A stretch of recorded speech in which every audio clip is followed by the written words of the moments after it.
চলাচলে বিঘ্নতা করতে বাধা হয়ে দাঁড়াচ্ছে, যেহেতু চর। এখন এই খননের পরে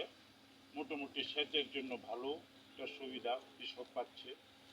এবং নৌকা চলাচল মোটামুটি চলছে। এখন আমাদের চর এলাকার মানুষ, নদী ভাঙ্গা এলাকার মানুষ, এই খননটা যদি আরেকটু দ্রুত তাড়াতাড়ি কাজ হয় তাহলে জনগণ আরও সুবিধা পাবে। এরই মধ্যে কিছু কিছু নদী, এই যে প্রবহমানের চর এলাকার ড্যাং, আমাদের গ্রাম বাংলা যেটা বলি বাঘ, ওই নদী খননের যারা কাজ আছেন,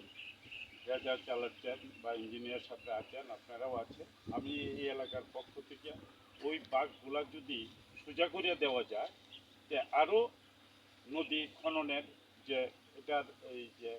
ভালো যে কাজটা বা পানি নিষ্কাশন, পানি চলাচল বা